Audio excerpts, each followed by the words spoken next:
네, 안녕하세요. 1월 30일입니다. 새해 복 많이 받으시고, 혹시 또 움직이시는 분들, 안전 운전하시고 잘 다녀오시기 바랍니다. 네, 15분이면 결과 확인 가능하죠. 네, 신속 항원 검사 키트 이야기를 하는 사항이고요. 네, 검사 키트 품기에 추가 공급 지금 고려하고 있다고 합니다.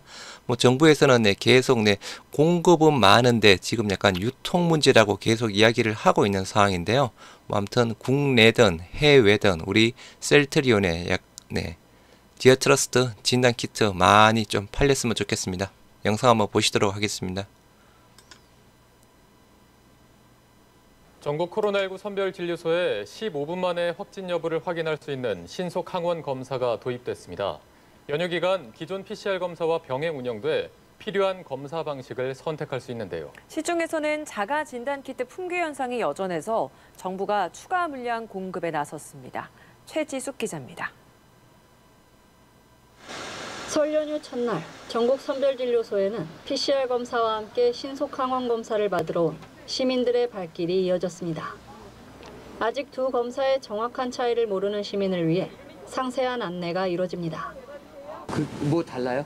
네, 이제 조금 정확도가 PCR보다는 조금 떨어지긴 해요. 대신 결과는 15분에서 20분 만에 나오시거든요.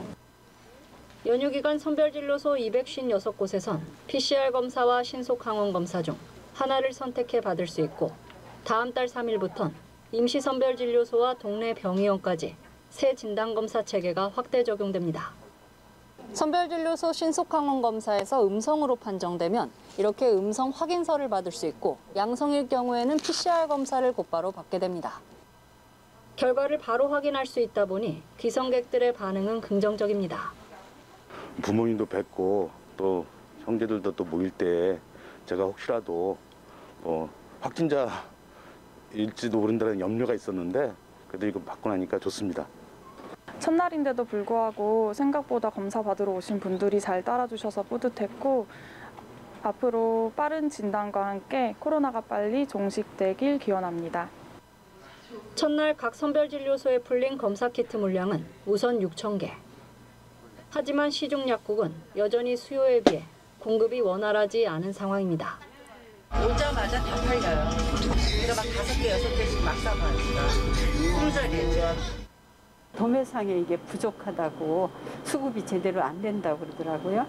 그러니까 저희도 구할 수가 없는 거죠. 식품의약품안전처는 개별 구매 수요를 고려해 960만 명분을 추가 공급하는 한편 매점 매석 행위에 엄정 대응한다는 방침입니다. 연합뉴스TV 최지숙입니다. 네, 지난주였죠. 식약처에서 우리 국내 3사, SD바이오센스 그리고 휴마시스 그리고 레피젠 해서 업무 협약 체결했던 사항이었죠. 그 중에서 조금 보셔야 될 게 그죠?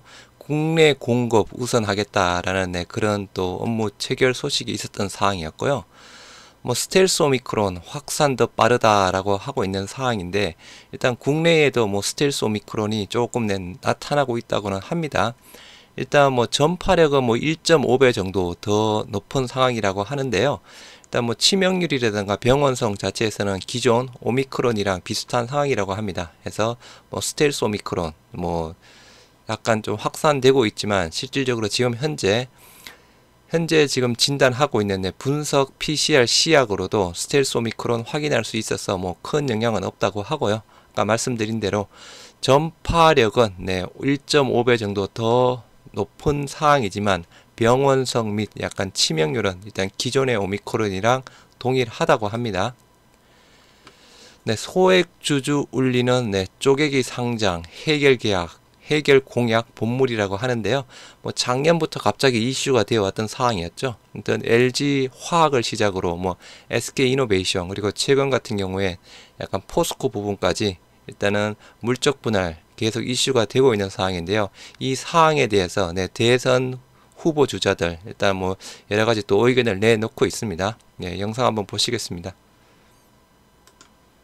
네, 이번에는 저희가 꾸준히 전해드리고 있는 이른바 공약 돋보기 순서입니다. 오늘은 이른바 쪼개기 상장 문제를 얘기해 보겠습니다. 최근에도 많은 주목을 받은 LG 에너지 솔루션이 LG 화학에서 따로 떨어져 나와서 상장이 됐는데 이런 거를 쪼개기 상장이라고 하죠. 쪼개지기 전에 회사의 주식을 샀던 소액주주들이 피해를 본다는 지적이 그동안 있었습니다. 박대기 기자가 여야 후보들의 공약을 점검했습니다. 상장 첫날 시가총액 2위에 오른 LG에너지솔루션. LG화학에서 배터리 부분을 떼어내 별도 상장한 이른바 쪼개기 상장을 했습니다. LG화학 대주주는 지배력을 유지하며 10조 원을 유치하는 이득을 받습니다. 반면 1년 전 주당 100만 원이 넘던 LG화학 주가는 70만 원 아래로 떨어졌고 배터리 사업을 보고 LG화학에 투자했던 소액주주들은 피해를 떠나야 했습니다. 카카오 모빌리티, SSG.com 등도 물적 분할 뒤 별도 상장을 추진하고 있습니다. 쪼개기 상장에 대한 비판이 거세지자 대선 주자들도 공약을 내놨습니다. 앞서 이해 상충 해결 방안을 강조했던 이재명 민주당 후보는 어제 페이스북을 통해 물적 분할 후 재상장 금지라는 메시지를 남겼습니다. 주주 평등의 원칙은 정말로 중요한 우리 민주주의 사회의 또 시장 경제의 좀 핵심적인 가치죠. 룰을 어길 경우에 대한 제재, 이게 매우 좀 취약한 측면이 없지 않았던 것 같습니다. 윤석열 국민의힘 후보는 물적 분할 뒤 공모주를 청약할 때 모 회사 주주들에게 일정 비율의 신주 인수권을 주도록 하겠다고 밝혔습니다. 물적 분할해서 별도 회사를 상장하는 경우 기존 주주에게 신주 인수권을 부여하는 등의 방법으로 투자자 보호 제도를 마련하겠습니다. 심상정 정의당 후보는 일반 투자자 이익을 배신하는 방식의 분할이 용인된다는 점이 문제라며 신뢰를 강조했습니다. 안철수 국민의당 후보는 대주주의 전횡이 우리 주식시장 저평가의 원인이라면서 기업의 소유와 경영 분리를 강조한 바 있습니다. 하지만 물적 분할은 상법에 명시돼 있는 규정인 만큼 공약 실행을 위해서는 국회 법 개정이 우선돼야 합니다. 물적 분할 뒤 상장으로 투자금을 유치해온 재계를 어떻게 설득할지도 관건입니다. 워낙 주주들이 안 좋아하고 그래서 양쪽에서 뭐 다 얘기는 했는데 재계에서 또 세게 반대할 게 분명한 사안이거든요. 통과까지 어떻게 될지는 좀 불투명하다고 생각해요. 만약 법률로 막더라도 국내 상장을 피해 해외에 상장하는 방법 등이 등장할 수 있습니다. 이 때문에 주주 대표 소송 활성화와 이사회 내실화 등 전반적인 변화가 우선돼야 한다는 지적도 나오고 있습니다. KBS 뉴스 박대기입니다. 네, 일단 뭐 개인 투자자를 한다는 거죠. 뭐 물적 분할 부분도 상당히 중요한 부분이지만 일단 이보다 최우선이 돼야 될 부분, 일단 기울어진 논정당, 일단 공매도 부분이죠. 뭐 공매도 상한 부분의 증거금률 일단 비슷하게 기간 외인과 일단 동일하게 맞춰줘야 되는 상황 부분입니다. 일단 그게 뭐 최우선 과제가 아닐까 생각하고 있고요. 일단 설 앞두고 기름값 지금 꿈틀하고 있습니다. 뭐 가장 큰 이유 러시아와 우크라이나 일단 전운 때문이긴 한데요. 그래서 또 기름값이 또 꿈틀 좀 인상하다 보니까 국제 유가가 높다 보니까 실질적으로 지금 현재 유류세 인하 부분을 조금 더 연장 검토하겠다는 또 이야기가 나오고 있습니다. 그래서 우크라이나 부분 때문에 지금 국제 유가가 고공행진하고 있다고 합니다. 국제 유가 100달러를 돌파할 것이라는 전망이 나오자 정부에서 내년 4월까지죠. 그러니까 올해 4월까지 시행하기로 했던 유류세 인하 조치 연장 지금 검토한다고 합니다. 네, 국내 코로나19 치료제 17개 제품 임상 진행 단계별 개별 현황은 해서 기사가 올라온 게 있는데요. 일단 이 기사 한번 보시도록 하면서 제가 알고 있는 부분이랑 조금 다른 부분이고 아마 아무튼 조금 한번 보시도록 하겠습니다. 국산에 14개, 해외에 3개, 총 17개 지금 품목 임상 시행 중이라고 합니다. 뭐 종근당, 대웅제약, 신풍제약 3상으로 가장 선두라고 하는데요. 일단 뭐 첫 번째 길리어드, 렘데시비르, 그리고 부강약품의 레보비르 뭐 해서 임상 2상까지는 종료가 되었지만 레보비르 쪽에 대한 부분도 뭐 제가 알기로 효과 별로 없었다라고 잠깐 알고 있고요. 엔지캠 생명과학도 2상 종료했다고 하고 기타 뭐 신풍제약, 종근당, 크리스탈 로지믹스, 대웅제약 등등 지금 진행을 하고 있다고 하고요. 우리 셀트리온 쪽 한번 보시도록 하겠습니다. 뭐 다들 아시다시피 우리는 CTP59, 레키로나 정식 승인이 났던 사항이었죠. 그래서 정식 승인이 났는데 맨 마지막 부분 삼상에 예방 목적으로 해서 2020년 10월 8일 날 승인이 났다고 합니다. 승인이 나면서 종료 여부에 대해서 종료가 되었다고 하는 부분인데요. 일단 이게 좀 의미가 그죠? 여기서 종료라는 부분은 실질적으로 예방에 대한 부분 자체가 뭐 다 마무리가 되어서 뭐 종료됐다는 의미가 아닌 것 같고요. 아무튼 중간에 저희가 하려고 했죠. 셀트리온 회사 쪽에서 그죠? 예방 목적으로 임상 시험을 하려고 하다가 실질적으로 조금 기존에 오고 CTP 59에 대해서 좀 빨리 임상 3상 거기에 치중하기 위해서 예방 목적의 임상 부분은 중단한다고 기사가 나왔던 걸 제가 본 적이 있는데, 아무튼 여기 상으로는 종료 여부에 대해서 종료라고 되어 있는 부분인데요.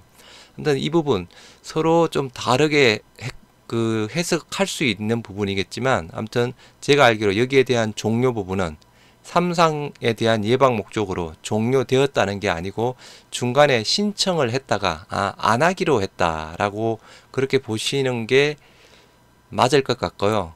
제가 알고 있는 사항도 그렇습니다. 그럼 여기서는 뭐 종료 부분보다는 그죠? 중단이란 표현이 조금 더 나았을 것 같은데, 이렇게 종료라고 표시를 해 놓으면 예방 목적의 삼상 부분도 승인 10월 8일 날 받아서 삼상 임상까지 종료가 되었구나 라고 생각을 할 수 있는 사항인데, 아무튼 종료는 아니고 중단 정도로 제가 알고 있는 사항이니까요. 참고하시기 바랍니다. 그래서 뭐 이런 기사가 있었습니다. 그리고 뭐 최근 들어서 그죠, 우리 레키로나주에 대한 처방 현황 자체가 기사로 좀 잘 안 나옵니다. 과거에는 뭐 목요일 발표를 하고 아니면 금요일 발표를 하게 되면 보통 기사가 그래도 레키로나주 뭐 몇 개 병원에서 몇 명이 처방을 받았다라고 좀 기사가 나오는 상황인데, 요즘 최근 들어서는 기사가 거의 보이지가 않습니다. 네, 다행히 좀 메디컬 월드 뉴스에서 기사가 나온 게 있어서 소개시켜 드리도록 하겠습니다. 네, 1월 26일 기준 코로나19 바이러스 변이주 총 99개 기관 1540건 분양되었다고 하면서요. 네, 코로나19 치료제 투약 현황 렘데시비르 그래서 239개 병원에서 3만 1000명 정도 환자에게 투여가 되었다고 합니다. 우리 셀트리온의 레키로나주 271개 병원에서 4만 3천명 환자에게 투여가 되었습니다. 그래서 이전의 전주 같은 경우에 제가 기억하기로 264개 병원에 4만 1000명대로 기억하고 있는데요. 대략 하면 1700명 뭐 그 정도 해서 또 처방 환자 수가 늘어난 것 같습니다. 그래서 처방 병원도 늘어나고 있고 처방 환자 수도 꾸준히 늘어나고 있습니다. 이제 또 새롭게 들어왔죠. 팍스로비드 사용 및 재고 현황 해서 1월 27일 18시 30분 기준에 전체 재고량은 대략 2만 명분이라고 합니다. 전체 처방 현황 부분은 안 나타났는데요. 제가 알기로 490명대로 알고 있습니다. 500명 조금 안 되는 부분으로 알고 있고요. 일단 처방 환자 수가 여기 있네요. 네, 여기 있네요. 그래서 506명 누적 처방 환자 506명에 재택 치료가 448명에 생활치료센터가 58명이라고 합니다. 그래서 지금 상대적으로 재고량은 많이 있지만 팍스로비드의 처방량 그렇게 빨리 늘어나고 있지는 않고요. 제가 몇 번 말씀드렸다시피 그죠? 오미크론 걸리면 대부분 경증입니다. 뭐 병원성 치명률이 낮다 보니까 대부분 경증, 뭐 감기 수준에서 이제 완치가 되는 상황인데 굳이 그죠? 오미크론 걸렸는데 부작용 이슈가 있는 부작용 많은 팍스로비드와 그리고 에이제 치료제 리투나비로 혼합 복용해야 되는 상황이죠. 그런 부작용 이슈가 있는 약을 복용할 필요가 있을까 하는 그냥 제 개인적인 생각입니다. 예, 아무튼 뭐 저희 셀트리온 레키로나주는 지금 현재 꾸준하게 지금 처방이 계속 증가가 되고 있다는 소식이 일단은 좋고요. 일단은 오미크론에 대한 부분 뭐 전체적으로는 효과 쪽에 대한 부분 조금 없다는 식으로 이야기가 나오고 있는데 아무튼 뭐 참고하시기 바랍니다. 네, 아무튼 설 연휴 다시 한번 잘 보내시고 새해 복 많이 받으시기 바랍니다. 감사합니다.